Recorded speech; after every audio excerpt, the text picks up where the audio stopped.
Comment remplir son dossier MDPH? Bonjour, le but de ce tutoriel est de vous guider pour remplir votre dossier MDPH. Pour les enfants ou adultes en situation de handicap, le dossier MDPH permet de demander diverses aides, aménagements et orientations.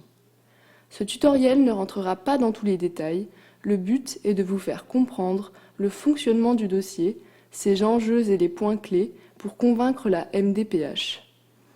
Pour faciliter la compréhension, un lexique des abréviations est disponible dans la description de cette vidéo.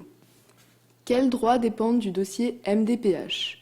Le dossier se dépose auprès de la MDPH, Maison départementale des personnes handicapées, parfois appelée MDA, Maison de l'autonomie.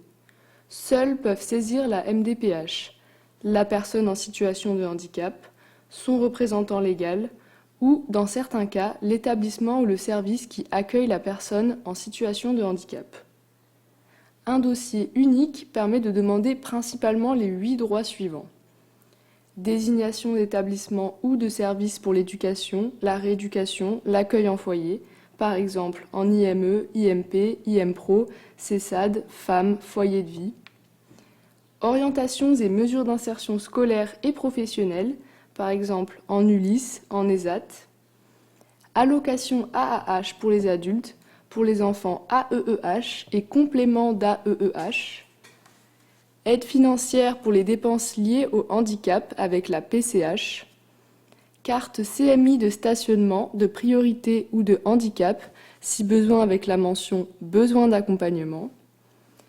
RQTH, reconnaissance de la qualité de travailleur handicapé, indispensable pour une orientation en ESAT, et un atout pour tous les types de stages, l'alternance ou l'emploi avec la loi OETH de 2020. Rédaction du PPS, projet personnalisé de scolarité, qui prévoit les compensations nécessaires à la scolarisation. Par exemple, attribution de matériel pédagogique comme un ordinateur, emploi du temps aménagé, aide humaine, etc.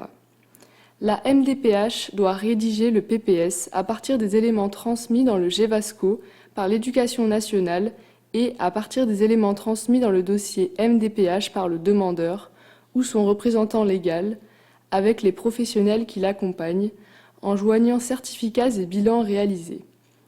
En 2022, ces documents pour la scolarité devraient être remplacés par le livret numérique de parcours inclusif. Enfin, attribution d'une aide humaine pour la scolarité, une AVS, AESH ou AESH individuelle. De plus, la MDPH émet un avis sur les aménagements aux examens à demander dans un autre dossier. Notre tutoriel dédié vous y aidera. Pour le dossier MDPH, argumenter votre cas est essentiel. D'une façon générale, un handicap reconnu ou une pathologie diagnostiquée ne garantissent pas des droits automatiques. Chaque handicap ou pathologie a différents degrés d'intensité possibles et des particularités spécifiques à la personne concernée. Les droits à compensation sont donc évalués par la MDPH pour chaque personne en fonction de sa situation précise. Dans la rédaction des certificats ou bilans des professionnels, en plus de la définition de la pathologie ou du handicap, il est très important que soient décrites de façon détaillée les difficultés et les limitations de vie et les compensations nécessaires afin de soutenir les demandes que vous formulez. 2 questions peuvent aider à trouver comment expliquer de façon éclairante la situation de handicap du demandeur. La première, qu'est-ce que cette pathologie ou ce handicap m'empêche de faire? La seconde, comment cette pathologie ou ce handicap me différencie d'une personne ordinaire? La comparaison point par point avec un enfant ou adulte du même âge aide à bien identifier les difficultés et les besoins de compensation. Vous pouvez rédiger un tableau de comparaison et les compléter avec quelques anecdotes éclairantes. Le dossier doit donc refléter la situation au plus juste. Ce n'est pas le moment d'enjoliver la réalité. L'exercice est parfois douloureux, mais une situation mal décrite amènera immanquablement des décisions mal ajustées. Pour que l'ensemble du dossier soit cohérent, il est judicieux de travailler en amont avec ceux qui vont vous fournir les pièces. Par exemple, avec les professionnels qui vont rédiger des bilans ou remplir le certificat médical. Mais aussi lors de la réunion avec l'école. Faites en sorte que le Givasco représente bien la situation de votre enfant. Attention, si le Givasco mentionne des progrès observés, faites noter tout ce qui a permis ces résultats, les aménagements de scolarité et les étayages mis en place par la famille, en matériel, aide humaine, rééducation. Sinon, le risque est de ne pas obtenir le renouvellement ou le financement des aides, puisque tout va mieux. Ne laissez aucun document partir à la MDPH sans que vous ayez pu les relire, en particulier concernant les enfants. Les certificats médicaux et les bilans donnés sous enveloppe cachetée sont à ouvrir impérativement. Refusez qu'ils soient transmis directement sans passer par vous. Vous êtes le représentant légal de votre enfant, vous seul avez la responsabilité de déposer un dossier MDPH le concernant. Attention, en milieu ordinaire, la RQTH n'apporte aucune aide financière, ni aménagement d'horaire. Pour obtenir ces aides, les travailleurs en milieu ordinaire doivent faire une demande d'invalidité à la sécurité sociale. Pièces pour un dossier recevable et focus sur le certificat médical. Le dossier se compose obligatoirement d'un formulaire CERFA de demande à la MDPH, d'une copie d'un justificatif d'identité de la personne et du représentant légal le cas échéant, d'une copie d'un justificatif de domicile de moins de 3 mois, d'une attestation de jugement de protection juridique ou d'habilitation familiale le cas échéant, d'un certificat médical de moins de 12 mois depuis le 2 avril 2021, même si sur le formulaire il est encore écrit moins de 6 mois. À propos du certificat médical, toutes les prises en charge pour lesquelles vous déclarez des frais doivent figurer sur le certificat médical, y compris votre diminution partielle ou complète de travail, vos frais de formation et les interventions éducatives à la maison par un éducateur, moniteur éducateur, AMP, ergothérapeute, psychomotricien, psychologue ou de tout autre diplômé d'État. Si votre enfant a besoin d'une AESH pour la scolarité, demandez au médecin de l'indiquer sur le certificat avec le nombre d'heures nécessaires et demandez que les autres professionnels mentionnent ce même besoin dans leur bilan ou attestation. Les items décrivant l'autonomie et le niveau d'aide nécessaire sont évalués sur une échelle allant de A à D. Relisez avec attention le certificat médical, en particulier ces items. Pensez à bien pointer et à faire pointer aux professionnels le défaut d'initiative, particulièrement pour les personnes avec autisme. Oui, la personne sait se doucher, mais si on ne l'y invite pas, elle ne le fera pas, ou s'il y a une perturbation de sa routine, elle ne saura pas trouver de solution. Si des éléments du certificat médical ne vous semblent pas décrire la situation de façon adaptée, demandez au médecin de les corriger.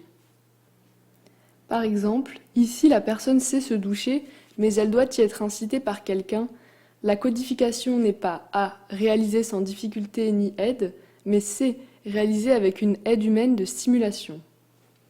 Pour les adultes employés en milieu ordinaire qui sollicitent une RQTH, le certificat médical peut être rédigé par le médecin du travail. Après réalisation d'une étude de poste, le médecin du travail sera plus précis sur les difficultés du poste et aura plus de poids qu'un médecin traitant.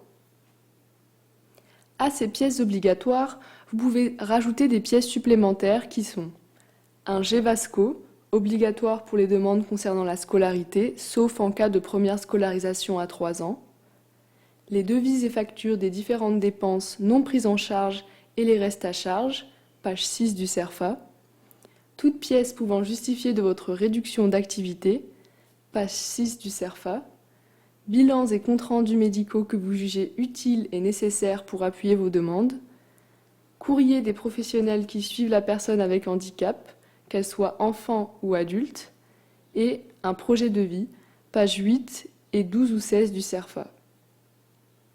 Choix de la PCH pour les enfants.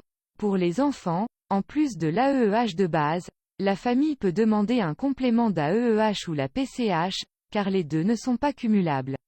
Le complément d'AEEH est évalué automatiquement à partir des éléments de votre dossier.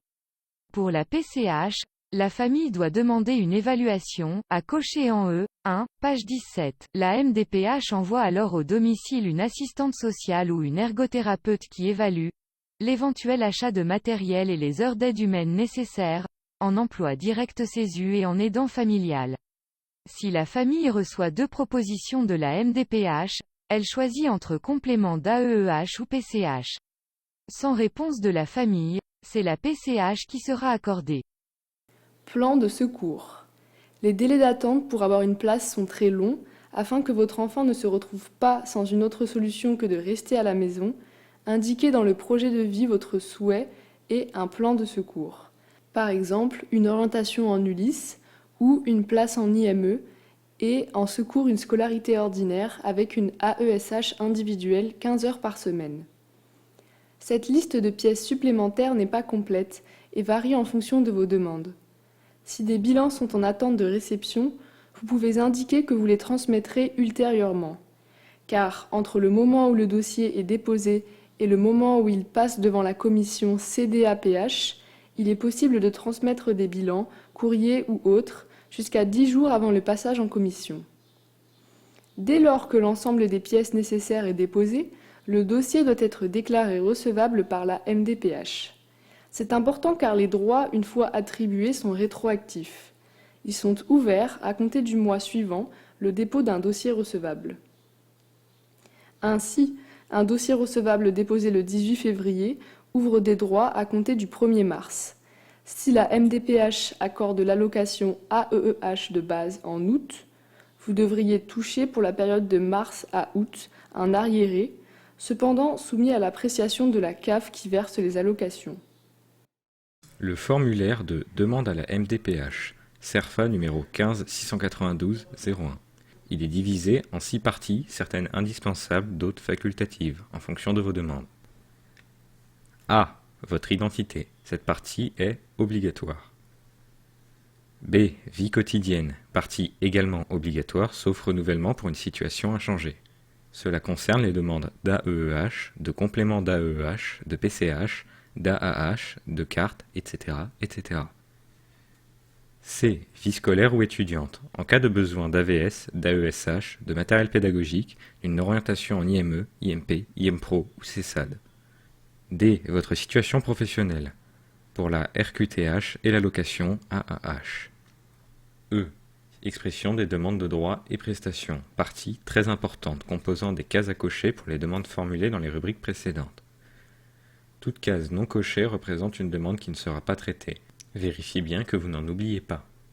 Dès 14 ans, pensez à demander la RQTH, reconnaissance de la qualité de travailleur handicapé.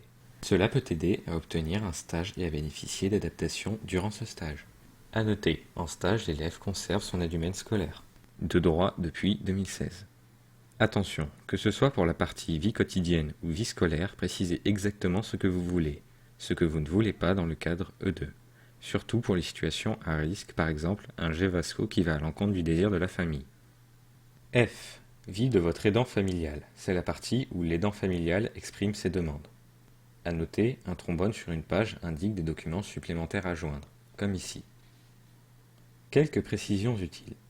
Page 3. En cas de situation urgente, risque de déscolarisation, risque de compromettre le maintien dans le lieu de vie, risque de perte d'emploi, remplir le cadre A5. Page 4. La signature est obligatoire. Page 10. Bien compléter l'emploi du temps de l'enfant. Cela permet de justifier votre réduction d'activité.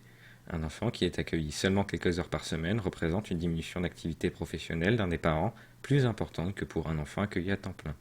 Pour le tableau des frais, page 6, l'emploi du temps, page 10, ou le projet de vie, page 8 et 12 ou 16, n'hésitez pas à les présenter sur une feuille libre si vous manquez de place pour exposer clairement les éléments, en le signalant comme ceci par exemple. Tableau des frais, voir sur feuille jointe. Page 11. Pour les personnes ayant des frais de déplacement pour les prises en charge, cochez la case « Autres » et précisez « Frais kilométriques, prise en charge ». Le précisez aussi dans les projets de vie et dans l'emploi du temps, en mentionnant les temps de trajet. Bien penser à rajouter un trajet MAPI, MAPS ou via Michelin. Les frais kilométriques avec votre véhicule personnel sont pris en compte au tarif de la CPAM, soit 30 centimes du kilomètre, en 2021. Page 12. Cochez une aide humaine si l'enfant en a besoin, d'une AESH, d'une AVS, d'un parent ou d'une nounou, ou d'une aide éducative à la maison. Le GEVASCO est à fournir. Si vous êtes en difficulté pour remplir une première demande, vous pouvez solliciter l'assistante sociale de votre secteur. Le parcours du dossier MDPH suit 6 étapes. 1. Dépôt du dossier. Le mieux est soit en main propre au guichet de la MDPH, soit par courrier en lettres recommandées avec accusé de réception. Avant de déposer votre dossier, faites une copie intégrale de celui-ci. Les pertes de dossier par les services de la MDPH sont rares mais existent. 2. Dossier recevable. La MDPH doit vous faire parvenir un courrier indiquant que votre dossier est déclaré complet. Des pièces supplémentaires pourront vous être demandées plus tard, mais vos droits sont ouverts à compter du mois suivant sa recevabilité. 3. Évaluation. Votre dossier est évalué par une équipe pluridisciplinaire, de médecins, travailleurs sociaux, etc. Vous pouvez demander à être reçu par cette équipe, en étant accompagné de la personne de votre choix. Indiquez cette demande dans un courrier lors du dépôt du dossier et téléphonez régulièrement pour rappeler votre demande. Il faut parfois savoir se montrer insistant. 4. Proposition via le plan personnalisé de compensation. L'équipe d'évaluation est censée vous envoyer par courrier un plan personnalisé de compensation en réponse à vos différentes demandes. Vous avez alors 15 jours pour accepter ou refuser les propositions. En réalité, une proposition est envoyée aux adultes qui font une demande de PCH. Mais pour les autres cas, de nombreuses MDPH se dispensent totalement de cette obligation légale ou se contentent d'un appel téléphonique. 5. Décision de la commission. La CDAPH statue sur vos demandes et notifie vos droits. Ici aussi, vous pouvez demander à être reçu par cette équipe et vous faire accompagner. De la même façon, indiquez-le lors du dépôt du dossier et montrez-vous insistant. 6. Notification. Elles sont envoyées à votre domicile ainsi qu'à la CAF et à l'enseignant référent. Mais n'hésitez pas à leur transmettre vous aussi cette notification au cas où. Pour évaluer les besoins, les MDPH s'appuient sur des guides barèmes édités par la CNSA et disponibles sur Internet. Il peut être utile de s'y plonger afin de comprendre les mécanismes à l'œuvre. Les liens sont disponibles dans la description de la vidéo. Guide des éligibilités pour les décisions prises dans les MDPH. Guide d'appui pour l'élaboration de réponses aux besoins des personnes présentant des troubles du spectre de l'autisme. Accès à l'aide humaine élément 1 de la PCH. À noter, le montant remboursable pour une intervention éducative à la maison est de 23 € par heure pour un éducateur et de 50 € par heure pour un ergothérapeute en 2021 en Isère. Barème des compléments d'AEEH et durée d'attribution. En cas de désaccord d'orientation, la MDPH n'a pas le droit d'imposer une orientation non souhaitée par la personne ou son représentant si la personne est mineure. Si une orientation non souhaitée est notifiée, en attendant le résultat des recours, c'est la décision de la MDPH, même contraire aux vues exprimées, qui s'applique. Par exemple, un adulte a demandé un ESAT avec foyer d'hébergement et obtient un foyer de vie. Même s'il y a une place de libre à l'ESAT, la personne ne peut y être admise sans notification de la MDPH. Autre exemple, un enfant a demandé une place en Ulysse et reçu une notification pour un IME. Or, il n'y a pas de place dans cet IME.